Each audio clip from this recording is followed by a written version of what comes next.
Our greatest successes in life are often found in helping others succeed. Welcome to the Life Masters podcast, hosted by Tanya Memme. Discover real-life stories from mentors, leaders, experts, and everyday people who devote their lives to helping others succeed. Every episode takes you on a unique journey, an emotional experience, and tells a story never to be forgotten. Tune in to Life Masters with Tanya Memme and start fast-tracking your journey to success today. Hi, everyone, and welcome to another episode of Life Masters. Today, I have Dawa Tarchin Phillips with me. And Darwa, I met you through a wonderful mentor of mine, Adam Markel, who's incredible. And I know that you have a relationship with him as well. You guys are on certain boards together, certain things that you do together as well. We'll get into that. But I have to introduce you guys because your life, Dawa, is just so interesting. So you're an innovative leader, an executive, experienced global meditation teacher. You're an author. You're a conscious entrepreneur. You founded Empowerment Holdings in 2007. The headquarters is in Santa Barbara. But what I love so much is that you studied 12 years with Tibetan Buddhist Masters in France, and you spent 7 of those years in meditation retreats. And now today you teach leaders how to lead more consciously, and to support people on their own path of transformation, which I absolutely love. So what's a conscious entrepreneur? Let's just start there. Yeah, great question, Tanya. Yeah. Nice to see you, and thank you for having me. You're welcome. Thank you for a conscious entrepreneur versus an unconscious entrepreneur is someone that reflects on the impact of their business on everyone involved. Yeah, sometimes this is referred to as the triple bottom line. How does it affect the people that you serve? How does it affect the people that work with you?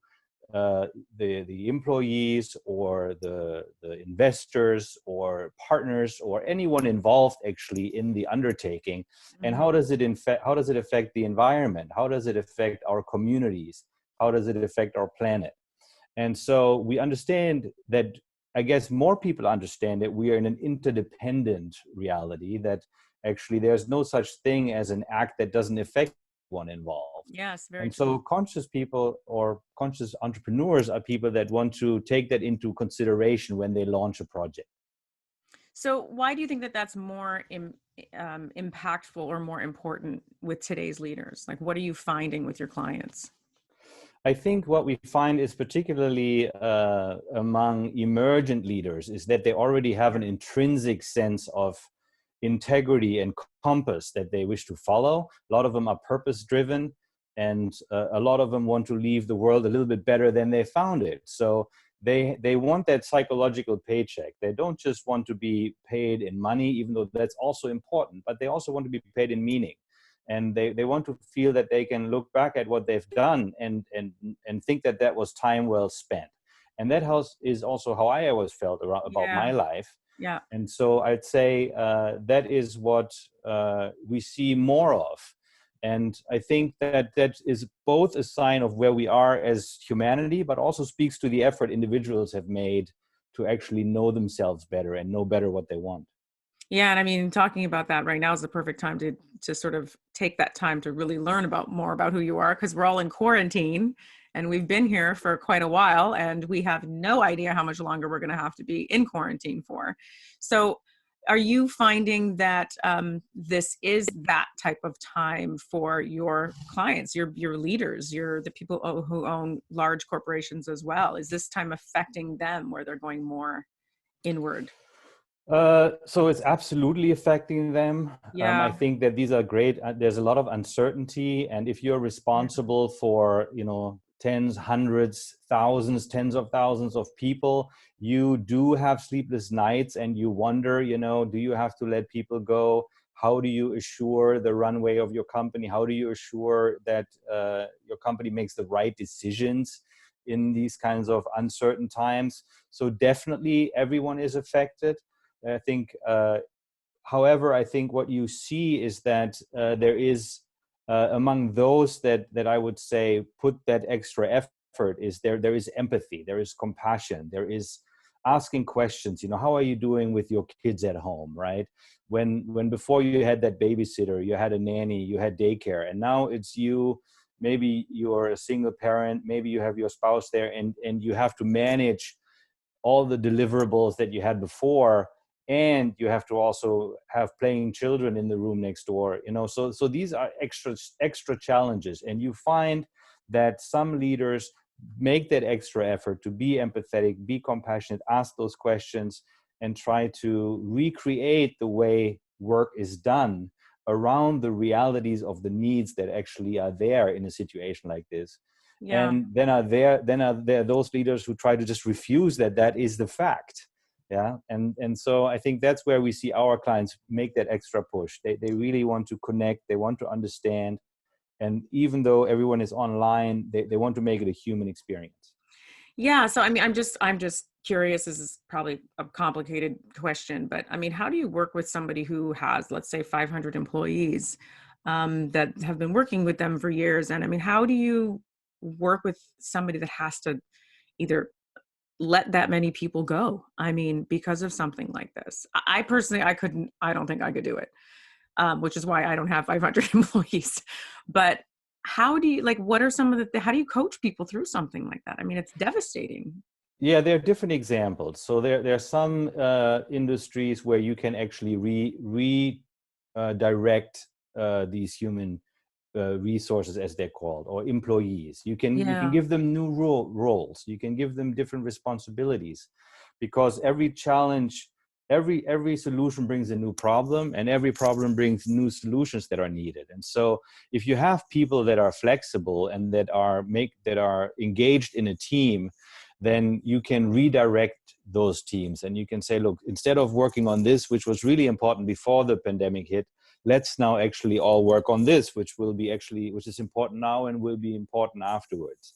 So try your best to keep them as employees and do what you can for that. Correct, because you've invested a relationship. You trust each other. You know each other. You understand what the company does and who it's doing it for. So if you can, try to sit down and just redraw the lines as to what to work on together, and what value to create. Just because we're in this situation doesn't mean value creation stops. But there are also other industries that like the restaurant industries, the event industries, right? Where it's just stopped. Yeah. Exactly. It's stopped, and people are being let go. We have friends, they had to let go. It's a case, I think they let go 350, 370 people within literally one day. And that's heartbreaking. And you can see that those entrepreneurs that have to make those decisions, they suffer, because they do care. They are passionate about what they're doing. They are passionate about their people. And sometimes it's the lesser of two evils. Yeah. But I think that with what we also see is a kind of a team spirit that is particularly prevalent in some of the companies we work with in Europe, where everyone is taking a cut. Yeah. So where also just across the board, people are agreeing to work a little less hours, or to skip that bonus, or to skip that raise, but therefore nobody is being let go of. And those kinds of things, regardless where they originate, I think business owners need to look at models. They need to look at, okay, what are the existing models and which model might fit best for my case? Exactly. Wow. And then what are you saying to your clients? I'm just saying this because I know there's a lot of people out there that will be listening to this during this time. And so how are you working with clients that have lost their job, that feel like this has just completely it has been pulled from underneath them, and they're just flailing about not knowing what the next move would be? And they've lost everything, they feel. How are you, what's some advice that you give some people that are going through that? Yeah. So I guess the first advice would be kind to yourself, know, and forgive yourself, because this is not a situation that you brought about. This is a situation that affects the whole planet. And even though there were warning signs that, that were being voiced by certain people with foresight, this is still a very new experience for the world. And And I think that's important. Be kind to yourself, and don't blame yourself for the situation. I On think the that other really is the hand, top thing too, because it's one thing if you feel like you've caused it or you've made a decision and then you've lost your job because of it. It's another thing when, A, everybody's going through it, and B, it is not your fault. No matter what, this isn't anybody's fault. no, it isn't. And we know how it is, how it can be, right? If we're responsible for bills and for deadlines, and Yeah. here we are, and we have to let people down that depend on us. That's never a good experience. And so, I think the aspect of humanity is so important. Yes, very Um, much. yeah. And Wow. then I would say the second thing is also don't ignore some of the facts, which means that we are living through a digital revolution. Yeah, we are living through a time when a lot of blue collar work disappeared due to technical advancement. The next And the step of warnings were that, there too. The they warnings were were there. they were there. And the Yeah. next step will be that white collar jobs will be replaced through the technical revolution. So this doesn't stop. Yeah, Right. the technological advancement that is replacing the way things are done in the world Yeah. is not stopping. And so that's also where I think people do want to be more open to change and look at where am I kind of reluctant to pay attention to the change that's written on the walls, because I'm so used to the way it's been, or I'm kind of comfortable with the way it's been. And I think that is where this should also be received a bit as a wake-up call, Yeah. because I A don't tough think one though. things will be going back to the way they were in Yeah. a lot of industries. Mm. So what would you say to, the mom and pop shops that are out there? They're in their 60s, 70s possibly, and they're still running their businesses, but they are really having a hard time adjusting. I mean, how do you, because I've spoken to some people like that and they're very, very afraid because they don't understand computers. They don't what do you say to people like that? Just, you got to dig in, take classes. I mean, are there any little tools or specific things that maybe they can do, or read books, different things that they could kind of, do to help? Yes. First of all, I would say baby steps, right? Yeah. I mean, the grandparents today, they were the parents yesterday, and they were Mhm. the kids the day before.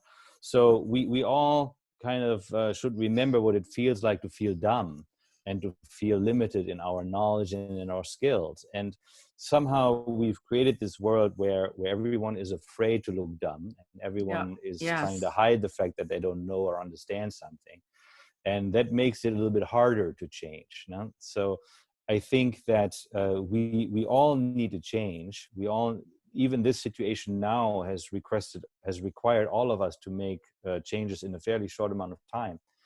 And so I think the first one I would say first is don't be afraid to look foolish, and to take baby steps. I don't know how it is with your extended family, but I have aunts and uncles, in their 70s, Yeah, and I do I see too. them all over Mhm. Facebook now, They are. constantly posting things. More now than ever. It's great. It's nice to see. My dad still can't FaceTime. We're working on that, but but Yes, they and are adjusting. I love what you're saying though, because admitting that you don't know is number one. And it's really hard for people of that. Even people like, I'm almost 50, and it's hard. It's hard for me even to admit sometimes, wow, I really don't know. Because at one point I was really good at everything I knew. And then everything just exploded technological wise. And we are kind of left behind, you know? yes, we are left behind by evolution, no? So Yeah, life is bringing new kids into the world for whom some of this is second nature. totally. They are already wired and programmed for these things. And their Uh, brains just think that way. I'm thinking, oh my yes, goodness. My daughter's 9 and she's like a whiz on the iPad already. It's nuts. yes. Yeah. Yeah. So I think that if people can translate their fear into curiosity, Nice. yeah, and start small, but ask that question to the daughter. How do you edit that video on your iPad so fast? And what are you learning there in class about how to make a TikTok video in 20 seconds, right? So that's just being interested. And I don't think so much that the world is leaving behind those who fail to learn as much as it's leaving behind those who fail to be interested. Yes, Huh? yes, that is so well said.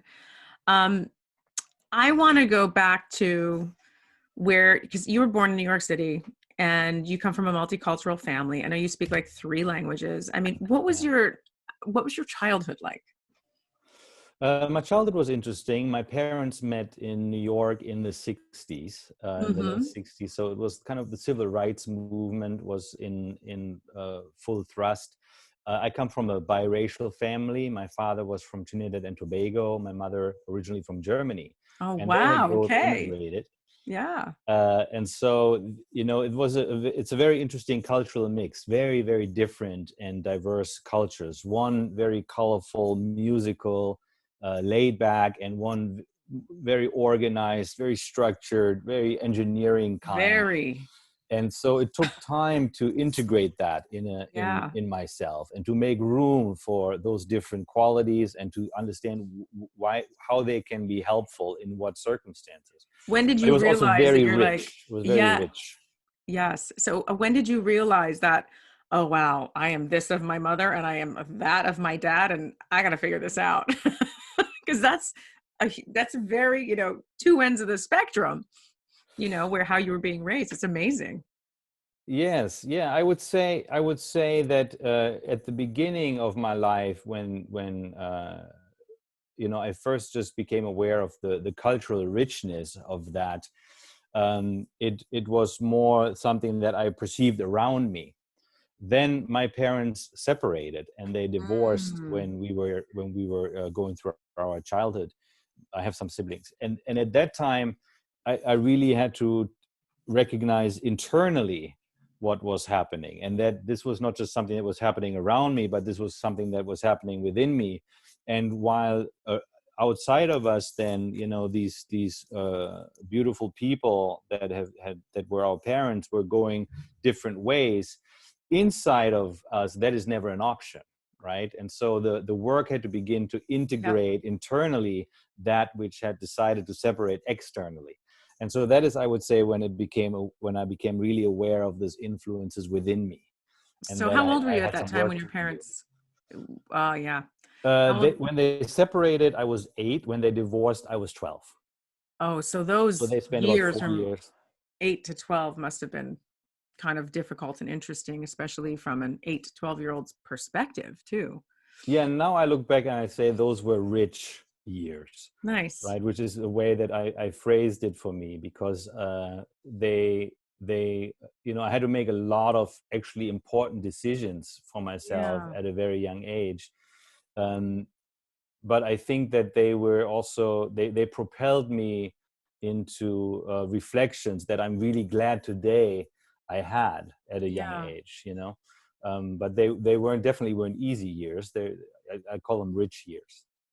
Yeah, it's very interesting because, I separated from my husband like 5 years ago. My daughter was 4, almost 5. And, parents walk around with so much guilt and, and so you try to overcompensate. But I love how you say that those were the rich years and you were the child in that situation. And you've come back to look upon those years as rich years. And so, parents that, especially now, I mean, I hear that domestic violence is on the rise now, and there's all these things going on because of the coronavirus. Like, what would you say to parents that are divorced and working through that guilt with the kids, and the kids separated? They're in 2 houses now, and it's all, I mean, they are survival skills that the kids can eventually learn, but is that good, or is that, I don't know. I struggle with that. I think one really important thing is to understand that the kid has both of you inside of them. And that in order to have a healthy life, they need to unify within them what you divorced among you, right? Yes. And so that is really important, that a divorce between parents does not mean that the child needs to have a divorce within them, but really to say, look, inside of you, we're both there. You have these influences from your father, you have my influences.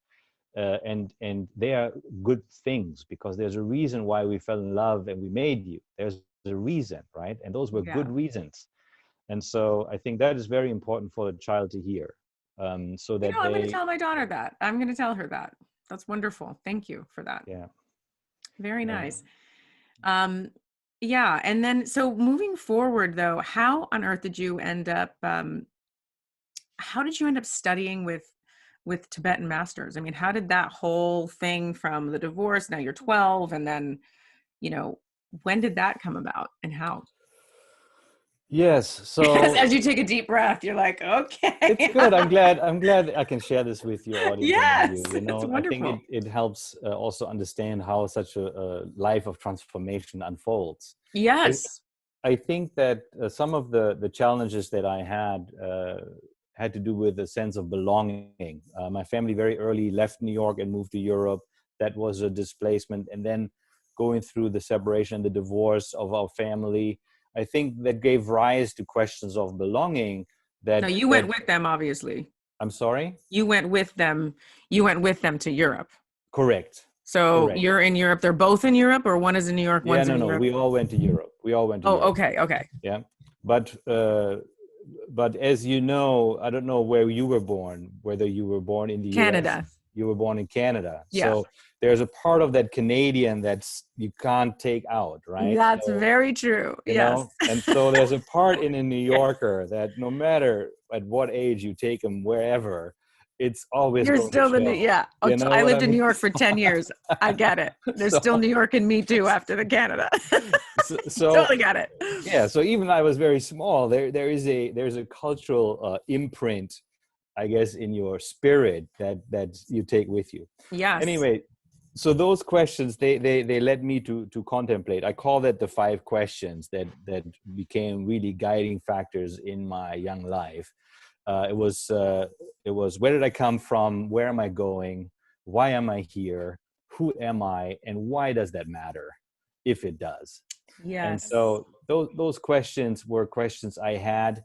I shopped them around, among our family and among my aunts and uncles and so on. And how old were you at this point? You're in Europe, you're living with your family, you're in your 20s or something? No, this was still in my childhood. This was still you're quite wise, very young. Wow. Well, I had good questions. I didn't have answers. Okay. So kids have good questions, Yeah, they do. I think that parents sometimes don't have the answers, so they silence the questions. But kids have good questions. They do.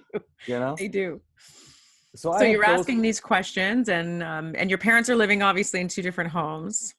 Correct. So you're back and forth. Okay. New country, new language, new everything. Yeah. So fast forward now, I'm in my teenage years, and going through the normal things that you discover during your teenage years, relationships, getting to know your body, going through the changes, and all of that. And I became an exchange student, moved back to the US for a number of years. But what I would say is that those questions in the back of my mind, that's why I'm mentioning that, is that in the back of my mind, there was this kind of a little voice that said that there must be something else here that you don't understand yet, but that must be important, right? Mm-hmm. And so I'm mentioning that because then came a turning point in my life when I lost my father in my early 20s. And the significance of that for me was that it brought these questions to the foreground. It helped me think about, okay, so very clearly knowing that our life is finite in this world, and that we don't know how much time we have, then what do I want to prioritize? What has the most importance to me? And when I asked that question, those 5 questions resurfaced. Yes. And they said, okay, now or never. It's like, if you really want to know, put it on the calendar, right? So like they say, if it really matters, if it's not on the calendar, it won't happen, right?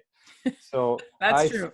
I put those 5 questions on the calendar, and that set in motion a chain of events that ultimately led me to becoming a monk for 10 years, but living 12 years in the monastery. So you became a monk? Correct. Yes. Okay. I thought you just studied with the masters. I didn't realize you actually became a monk. Wow. So Yes. you're in your 20s Yes.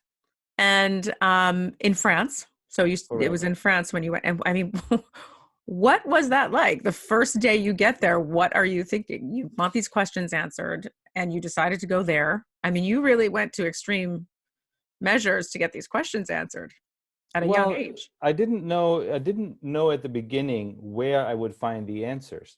Right. It was just to say, let me be guided by the questions. Mm-hmm. But if you have questions, you definitely want to go somewhere where they have the answer, right? And it turned out that the teachers I ended up studying with did know the answers to these questions the way that I was seeking them. And so if the questions had led me somewhere else, then that would have been fine. I Yeah. did not have the intention to say, oh, I have to live in a monastery for a while. And it was not like that. It was really from the inside out, thinking, okay, step by step, let's see where these questions lead me. And they led me into that scenario. I remember the first time arriving, I would say it was a mixture of both excitement and terror. Yeah. Yeah. I Uh, mean, completely. like on the one hand, it felt so good to be in a place and time where you knew you're in the right place for the right reasons at the right time doing the right thing. And on the other hand is you have you're going down a road where you cannot see where it is going to lead you to. And so Mm-hmm. it is a leap, right? And a leap has always something exhilarating and terrifying at the same time. Very true. So paint a picture in a day in the life of what that was like. Like, what was it? People, because, most people that are listening have never even been in a monastery. So let alone being there for 10 years or more. So what Yeah. was it? I mean, what is it like? Well, these days, maybe more people have an idea what it's like to be in a monastery than Well, we not, see in the because, movies, I mean, but well, and I mean the self-isolation, right? oh, yes, of course. Because monastery comes from mono, which means on your own, right, or alone. And so this idea of really being in touch with yourself Yeah. and taking proper stewardship of your reality, of your experience, is what monastery is about. But monastery is also community. It is actually at the time that I lived there, we were between 60 and 100 monks around at a time that lived in the monastery. And then when I was in long meditation retreat during those 7 years, we would be small pods of Mhm. about a dozen monks that would go into seclusion together for that time of practice. But most of the time you spend by yourself on your own. The day starts early, 4:30 in the morning, and the first meditation session starts at 5. They are 3 hours long, so you have four 3-hour meditation sessions plus 2 1-hour sessions in between. So you do about 14 hours of meditation a day, Wow. 365 days a year during the retreat practice. And when you're not in retreat, then monastic life has a lot to do with community life. There are facilities that have to be maintained. There are teaching activities. So monks travel out and teach and return. Visitors come and they're being supported and they're being guided. So it's like an activity of spiritual, you can say, support, spiritual development, and community life. A lot of also things that have to do with just taking care of things. For example, before I went into retreat, I spent a couple of years building a temple together with 20 other young men. And it's a beautiful temple that can house over 1,000 people. And we This was spent, during some of the first few years you were there. Okay. correct, yes. They had you And kind of get in that way. They didn't just put you in the retreat right away for no, 14 they hours a don't. day. Okay. No, and also that's a good thing, for many people, uh, for many people, doing that much meditation a day is a very daunting idea, and Mm-hmm. is also not advised. You really have to gradually understand why you're doing this, what it is about, and what will happen to you when you practice that much. And so that is something that in monasteries is taught in a gradual way. So people are prepared. Often young people, they are slowly prepared for going deeper with these practices. Wow. Okay. So then when it comes to the meditation, I mean, just the whole thought of 14 hours is just for me extremely daunting. Now, was it just you're just sitting there and you just have to it's silent, or is there chanting Yeah. involved? Is there Yeah, there are different kinds of practices depending on the traditions or the transmissions that you practice. Oh, So okay. there's long periods of silence. There are some practices that have mantra recitations and visualizations. There are also specific yoga practices. Did you do Uh, all of that? yes, Oh, okay. Yeah. yes. Wow. So it's a transformative hot pot um, aimed at accelerating the ripening and maturing of the human potential. And Mm. so it is really, it is not created to just calm everybody down. That is not the aim of spiritual development. It is definitely a part of it, because you have to have a certain amount of calm in order to observe certain things. But there's also transformation that has to come out of that calm. And Yeah. that is also a big part of what happens in these retreats. I've been to Bali and Cambodia, and so I've come across some monks while I was there.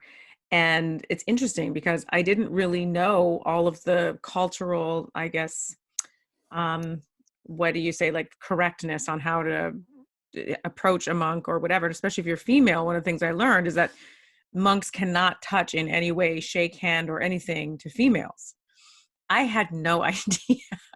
And so, what are some of the other things about, because they seem so mysterious to me and I don't know Mm. why. And, and they just seem so enlightened and spiritually on this, because they are on a whole other level. But what are some interesting things that you can tell us about monks, that if somebody were to meet them, if they're traveling the world, I mean, it's just because they seem so mysterious to me. Well, first, I think we also should mention that there are monks and nuns. So Yeah. there are practitioners from both genders and all along the spectrum that actually engage in these kinds of practices, Yeah. and that make them a priority. Um, and so what I would say is, there's always a trade-off when we're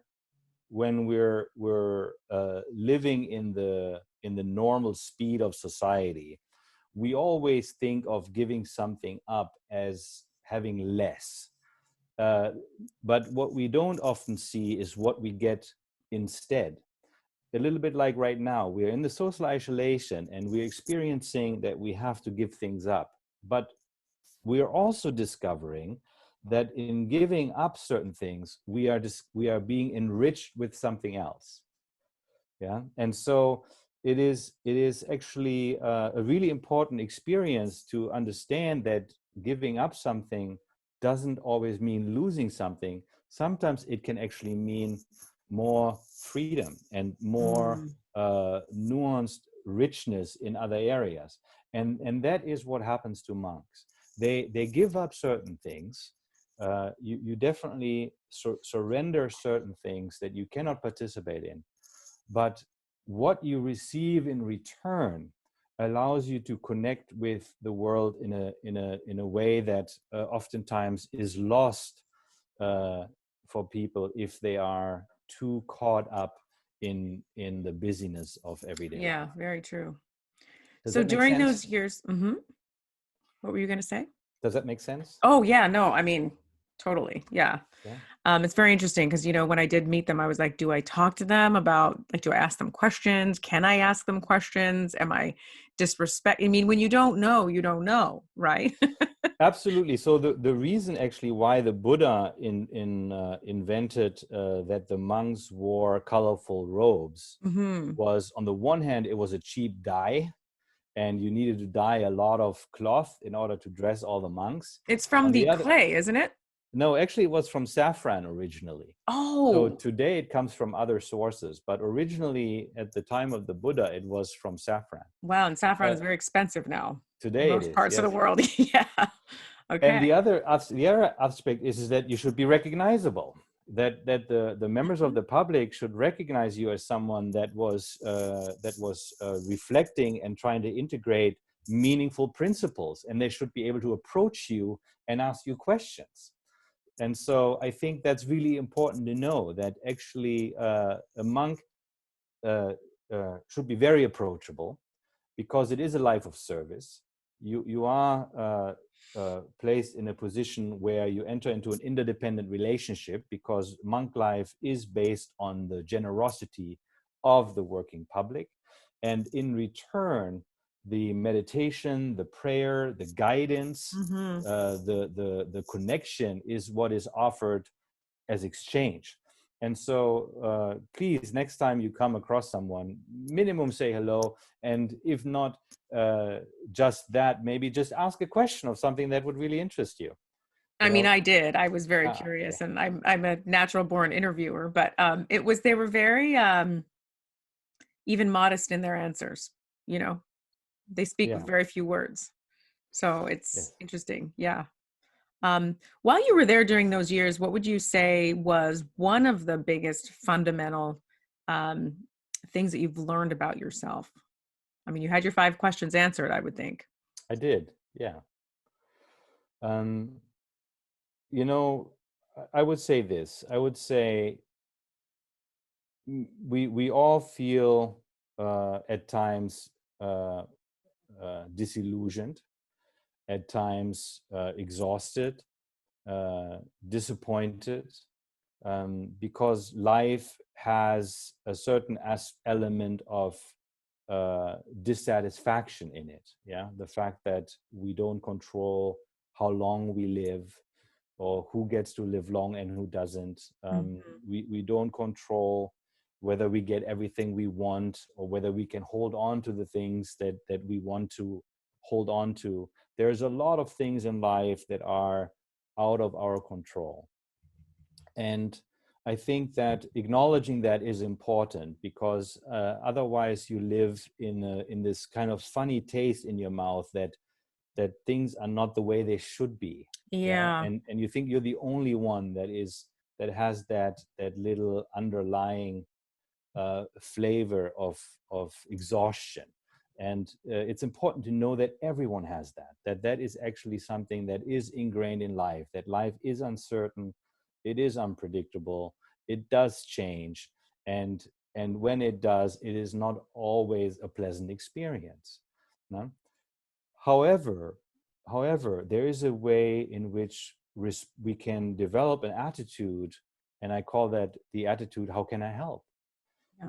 Where in the face of the ongoing process of change, we have a system for making good decisions, and we have a system for showing up with the best part of ourselves, and a system for engaging in the most loving and compassionate and wise way. And that is this intention to be of benefit. Now, do you Yeah. mean a system as in what you've learned in the monastery, or a system that as being a human being, or what do you mean, like which system? Yeah, a system of thinking, of developing attitudes, of Mm. uh, Within of ourselves. That's there yes, already. Okay. yes, of engaging the work we do. Why we get up in the morning. Yeah, and I Yeah. think that is something that you learn. You Hmm. learn your why, and you learn that living a life of service and contribution in the face of uncertainty and change is the way to a fulfilling life. And not everybody has to learn it in the monastery. Some people learn it when they have children and they start serving a family. Yes. Some learn it in their career because they have a great mentor. Some learn it because they have great parents. But we all learn it somewhere.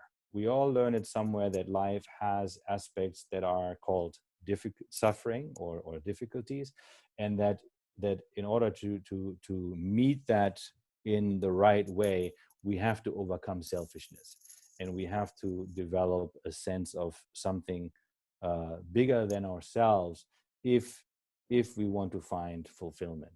That is what is taught in the monastery. It's not complicated, and you have a chance to practice. And like I said, many people learn that somewhere else.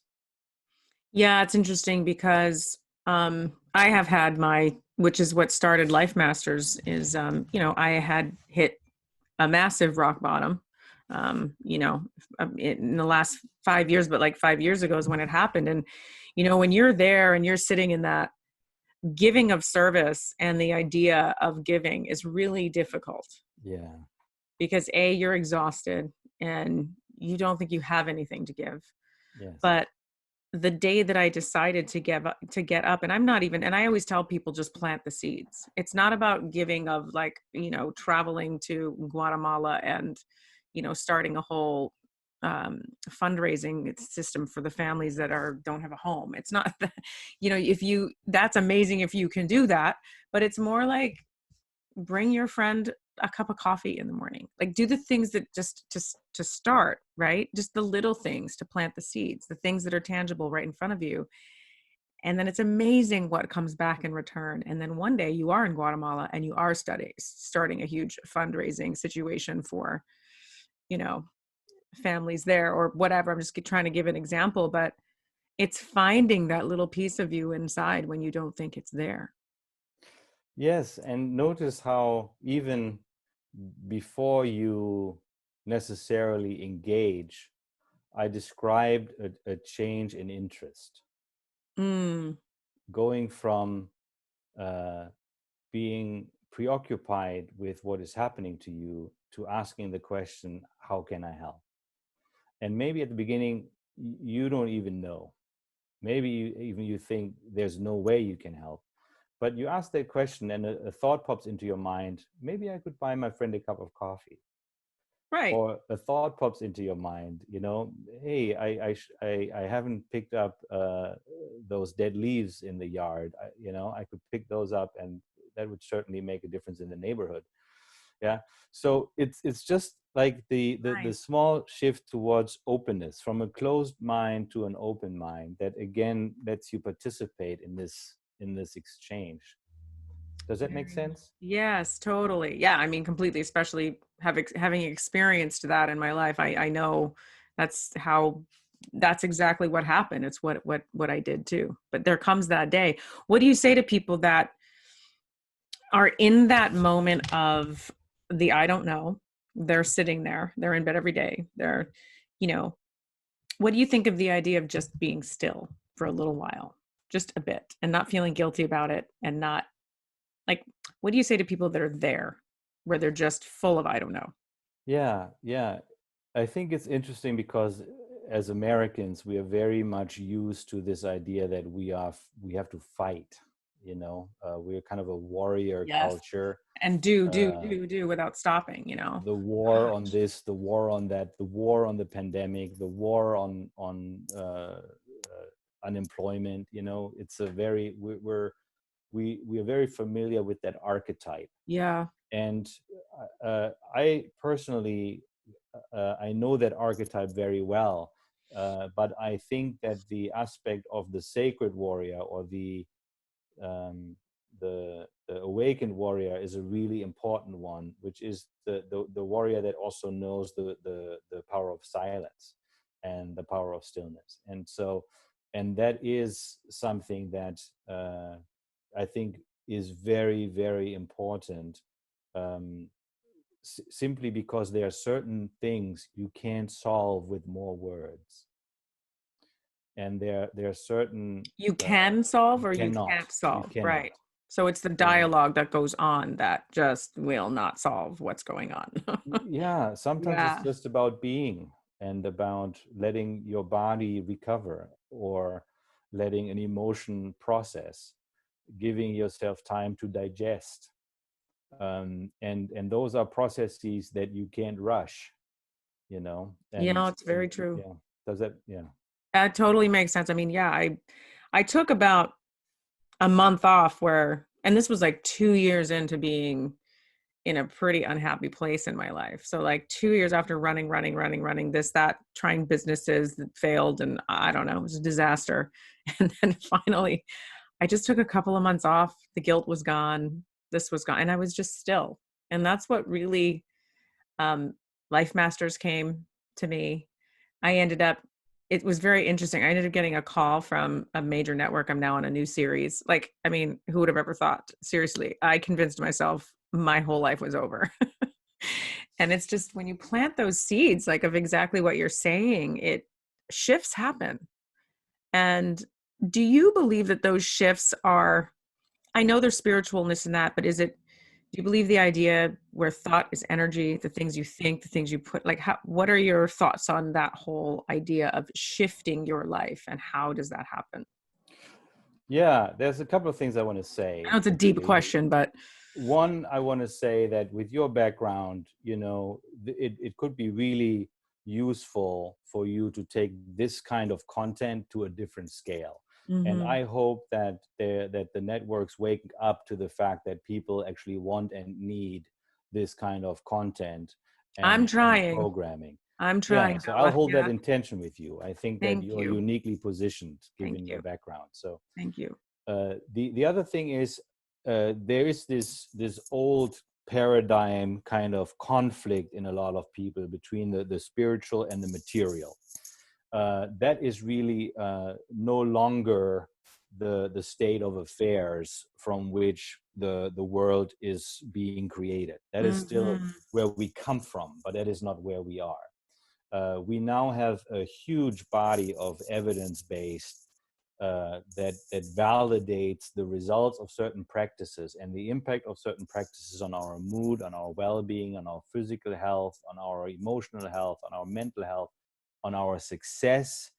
And so this interdependency between the so-called spiritual work and the so-called material world actually is more and more obvious and validated. And I think people need to open up to that and give themselves permission to not have to choose, but to actually operate in a reality where those different dimensions are constantly interacting with one another. Right. Because you cannot be truly successful in any domain if you separate them. Yeah, if you separate the spirituality from the material, you're certainly never going to feed monks, you're never going to build a hospital for the poor, and you're never going to be able to provide food and shelter to anyone. You will be that spiritual person that has no power to Yes. really help anybody practically.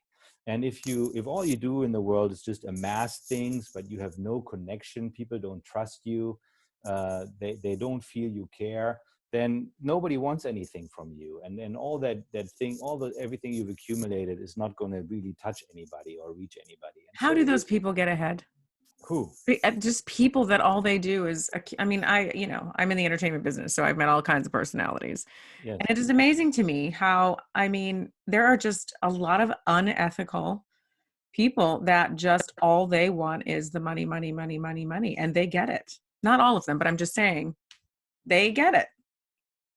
Yes, well, you can get money in many different ways. People Yeah. can steal to get money. Well, People can that's kill true. to get money.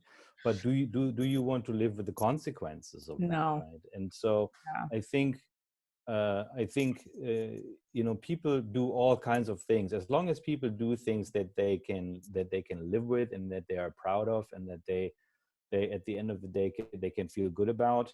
I think that's important. And those who are willing to trade their conscience and trade their what I call the result of the result, right? Who are willing to trade that they want the money to actually feel good, but they trade feeling good to get the money. I think those people one can just passion for, because they are actually missing the point they're going after by the way they're going about it. Exactly. Wow. And then I feel like too, they're never going to be able to have that life of fulfillment, which is just so powerful and so unbreakable. And it's not even really about money. It's about just you as a human being. And, it Yeah, affects you in so many ways. we coach a lot of people that are famous or wealthy and successful, and they have the same problems that anybody Right. else. There's They're not absolutely always no happy. difference. They Mm-hmm. fight with their children, they struggle with their health, their diet, their fitness, they need to learn money. It's exactly the same Yeah. situation. It's just a little bit more hidden from public view. And so there is this projection that somehow behind the gates of Montecito, there are no issues. Yes, Or, so true. you know, Yes, that and if you there own a are. tech company, somehow you are absolved from your parents aging, or your kids don't like you. And it's not the case. I know. It's It's just amazing. exactly the same. Yes, it's amazing how we idolize and treat these people that have so much differently than people that don't. I don't know. It's a strange thing on why our culture as Americans, we generally do that. Um, Yes. so moving forward, so what do you do now? I mean, now actually love what you're doing now, and teach me a little bit about the principles that you're involved with now, the company that you're the founder of, and what you're doing with that, Yes. and your So podcast. Do you have a podcast? I do, that we offer to our we have an organization called the Mindful Leadership Tribe. Mm-hmm. And so we offer podcasts to those members. But we're actually working on a podcast that will go to the public too. So Very nice. it's coming. So a couple of things that are important in the work that we do. The first thing that's fundamental to our work is that we don't work with you on trying to create a better future. We help you to elevate the present, because we see that we're living in a world in which striving for a better future damages the way that we live in the present. There's collateral damage. And that collateral damage happens because we think that we can ruin what is happening in the present in our hope to arrive somewhere fabulous. And that never happens. And so what we teach people is that you have to pay attention to the present. And if you take care of the present, the future will take care of itself. When you look at that, though, you also see that there are things within the present that you can control and things you can't. And it's really important to distinguish the two and to give up the constant effort to manipulate the things you can control. You will never control other people, and you will not control this large system called the world. But that is where most people's focus is, trying to control the outer world or trying to control other people. What you can control is yourself. And that boils down to 5 things. It is what you think, the attitude you have, what you imagine, what you say, and what you do. 5 things.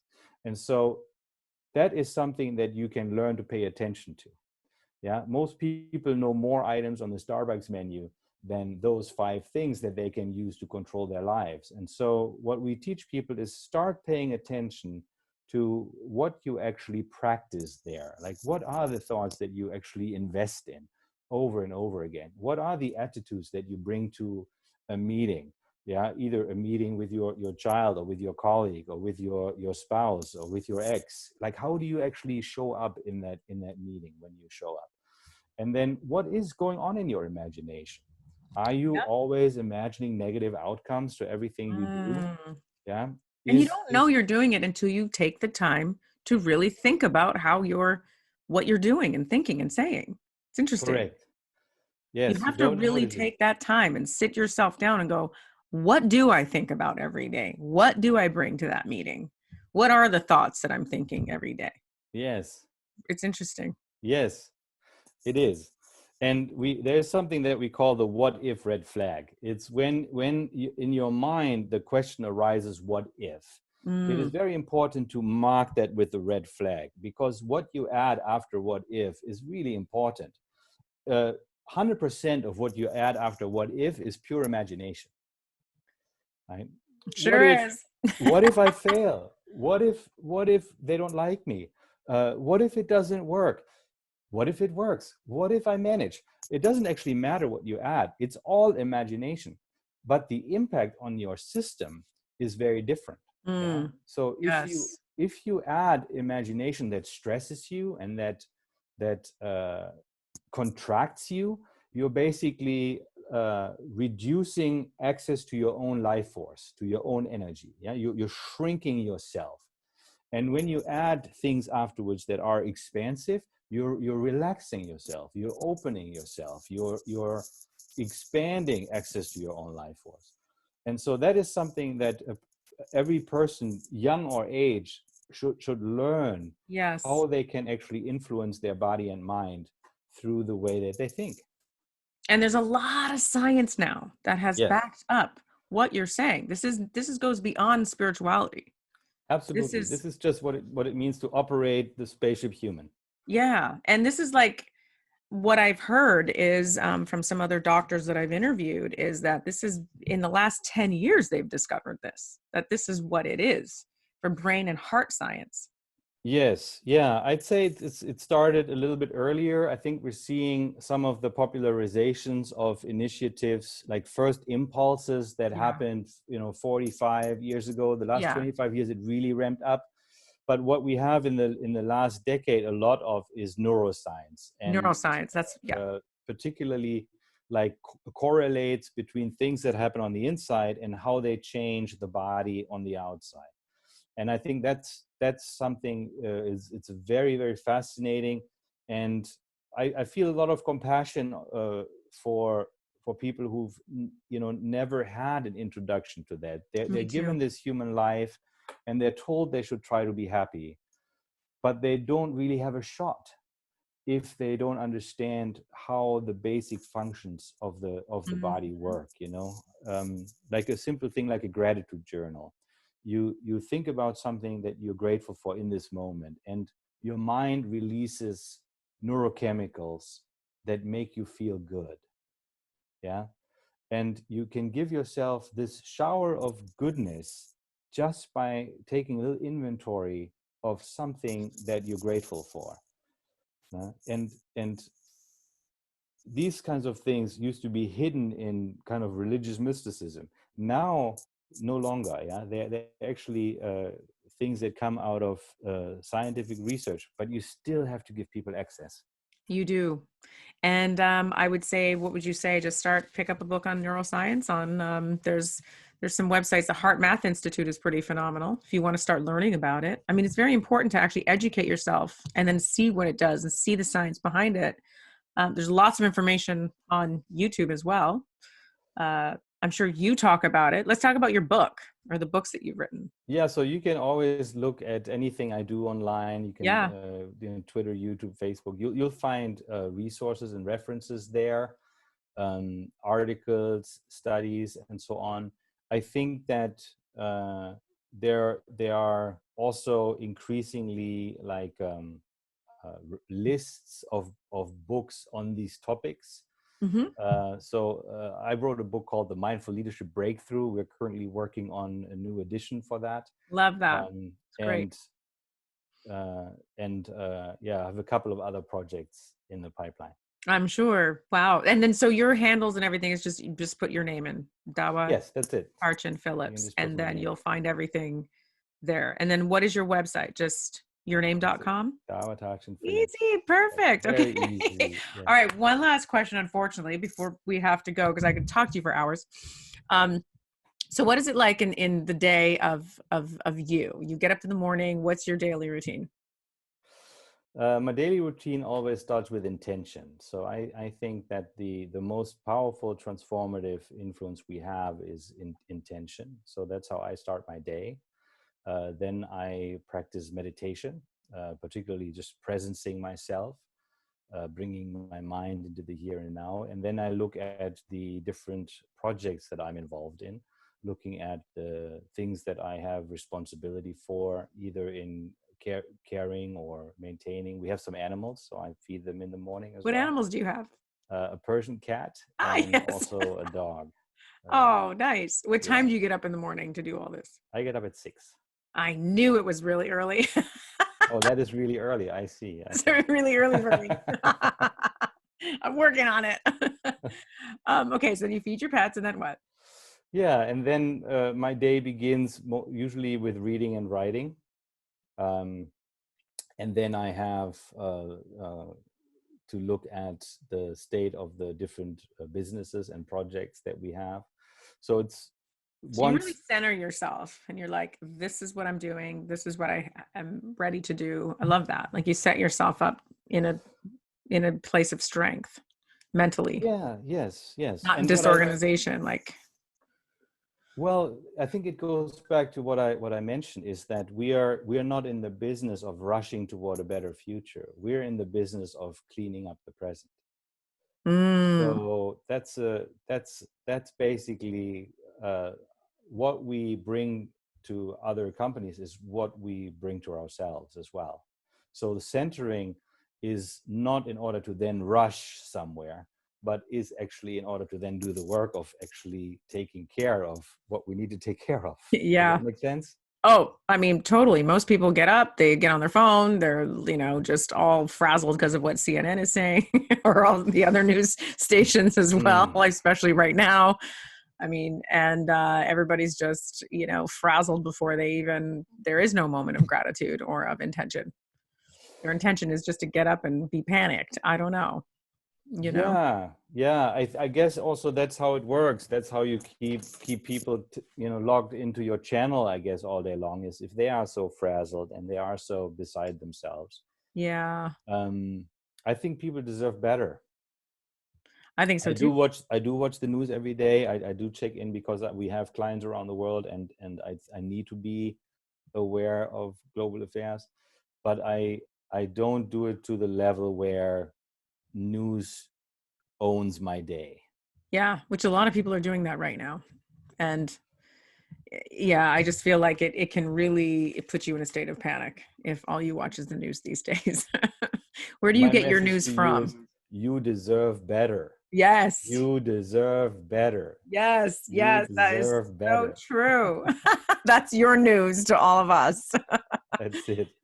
All right. Well, I want to thank you so much. And if people want to work with you or learn more about you, I know we can go to your website, and that's where all of your contact information is. Yes, you can go to dawatarchinphillips.com. You can email us at admin@dawatarchinphillips.com or at info@empowermentholdings.com. Those are the websites for the emails for inquiries. Also, I thought it might be nice, for some of your viewers who maybe like meditation, if we offered you a meditation. So we have a link prepared. It's called dawatarchinphillips.com/awakening presence. Nice. And okay. there's a downloadable audio meditation that people can listen to. And what's nice about it is that it's not just meant to give you a moment of peace of mind, but also to let you reconnect to the gift kind of that is you. Yeah, this natural presence that you have, that you bring into the world, that you bring to all of us, and recognizing that, getting in touch with that, and enjoying that as well. That is what this meditation will help you do. It sounds wonderful. I'm going to have to go download that. I'm going to check that out. So thank you so much for your time and your wise words and your prayers and your intentions and everything that you brought to this interview. And if you guys want to binge watch Life Masters and watch, other episodes, it's on iTunes right now. And it's also on my YouTube channel. And of course, check out Dawa Tarchin Phillips and all of his social media and his website. And thank you very much. And we'll see you next time. Yes. You're welcome. Thank you for having me. Thank you. And we will see you guys next time on Life Masters.